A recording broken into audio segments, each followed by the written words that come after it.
There's a tweet that went viral the other day for all the wrong reasons. So you got this new Harvard prick who now works for CNN. I swear to God, they create these people in a lab, man. They really do. This guy's name is Ryan Brown. He looks like he was born and bred to be a CNN asshole who doesn't believe in anything and just parrots propaganda. And Ryan Brown tweeted the following: in an unprecedented public attack by a sitting U.S. president on the leadership of the U.S. military, President Trump has accused U.S. military leaders of seeking to start wars to boost the profits of defense contractors. He continues, the president said, "I'm not saying the military is in love with me. The soldiers are. The top people in the Pentagon probably aren't because they want to do nothing but fight wars so that all of those wonderful companies that make the bombs and make the planes and make everything else stay happy." This guy, again, he works for CNN. He's a CNN national security reporter. And he tweeted this. Pulling the classic offended, "How dare you, good sir? Good sir. Did you say something true?" I'll say it again. In an unprecedented public attack by a sitting U.S. president on the leadership of the U.S. military, President Trump has accused U.S. military leaders of seeking to start wars to boost the profits of defense contractors. They would never do such a thing. You guys probably already know why I have Eisenhower over my shoulder, don't you? Remember his farewell address from the White House? He argued exactly this. He was like, guys, look out. There's this thing called the military-industrial complex. And it's really profitable to keep waging a war. In fact, war makes certain people very rich. So you got to look out. You got to be careful. You got to be vigilant because there are going to be people who would send young men and women to die and become cannon fodder so business as usual can continue and they can get wealthy.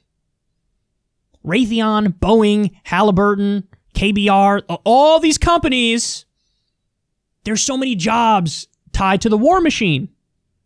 And there's a lot of money that people make as a result of it. Is that one of the considerations? Yes, guys. Defense contractors give money to the politicians when they run. Then the politicians get in power and turn around and give them like no bid contracts. So of course, it's I scratch your back, you scratch mine. We had a multi-trillion-dollar F-35-2 plane. It cost trillions of dollars to make, and it didn't fly for a while. They finally fixed it. They finally got it to work. We didn't even need that plane. We only got it because of corruption. This is the military-industrial complex. That's what it is. So this is how stupid our media is. I need you to digest this for me. This is how stupid they are. They are attacking Trump from the right, and they're denying the existence of the military-industrial complex. The real argument against Trump, the one that's true, is, well, hold on, you're talking against the military-industrial complex. You increased the military budget every single year you've been president. Every year you did it. You just did a multi-billion-dollar weapons deal with Saudi Arabia as they're doing a genocide in Yemen. You're aiding and abetting a genocide of women and children and babies in Yemen. It was somebody who was one of the executives at Raytheon who's now like the defense secretary. You can't talk against the military-industrial complex as you're perpetuating it in no uncertain terms. Guys, we're still in Iraq. We're still in Afghanistan. We're in Syria now. We're in Syria. We're escalating with Venezuela. We're escalating with Iran. We increased the drone war 432%. So the real argument against Trump here is, look at him. He's talking about the military-industrial complex as if he's not a leader of it, as if he's not continuing it, as if he's not business as usual. This is a guy who packed his administration full of Wall Street people and full of people from the military-industrial complex. He's part of the problem. He's part of the establishment. He's part of the system. But no, the media is so stupid. And they're such propagandists to the deep state that the line of argument they went with is, can you believe this guy says the military-industrial complex exists? Jesus Christ, man. Jesus Christ. You only get a job at CNN if you're this much of a sucker. And again, this guy went to Harvard. He went to Harvard. When you go to the elite universities, it's almost like the propaganda is even more dense. And they really drill it in your head, like American exceptionalism, and America's the indispensable nation, and we're the world's sole superpower, and that's a good thing, and everything we do is for justice and freedom and liberty and democracy around the world. And this guy believes it. The smug prick that he is. In an unprecedented public attack by a sitting U.S. president on the leadership of the U.S. military, President Trump has accused U.S. military leaders of seeking to start wars to boost the profits of defense contractors. It actually goes a step further. It's for that, but it's also for oil, tremendous amounts of mineral wealth, trillions of dollars of mineral wealth in Afghanistan, geopolitical power to make sure we counter Russia. This is the way they think. But no. Attacking the president. Sir, how could you say something accurate? So impolite. That's who these people are. They're norm-humping propagandists. That's who he is.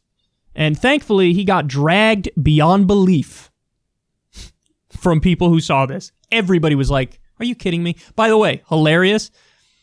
Glenn Greenwald tweeted the Eisenhower video. Donald Trump retweeted it. And then there's another guy I follow, Dr. Amir Amini, I think is his name. Hardcore lefty, like us. And he tweeted about it as well, and Trump retweeted that. So Greenwald changed his name to Pardon Snowden, and Dr. Amir Amini changed his name to Medicare for All. And also, by the way, in the same thread, the doctor calls Trump a bitch. It's so funny. Trump is hilarious because he will literally, anybody who's backing him up at that exact moment, in any way, he's like, that's my friend. I love this person. And like, he's too dumb to realize, like, actually, no, this is such a narrow defense. And they, both of those people don't even actually defend Trump. They say the same thing I'm saying, which is, yeah, you're correct about calling out the military-industrial complex, but you're perpetuating it. That's exactly what they both say. But Trump just misconstrued as, they're defending me. They must be MAGA people. Trump retweeting Glenn Greenwald. And of course, all of Glenn's, the neoliberal enemies of Glenn Greenwald will be like, see, Glenn's pro-Trump. You're just as reflexive and reactionary and unthoughtful as Trump himself if you believe that.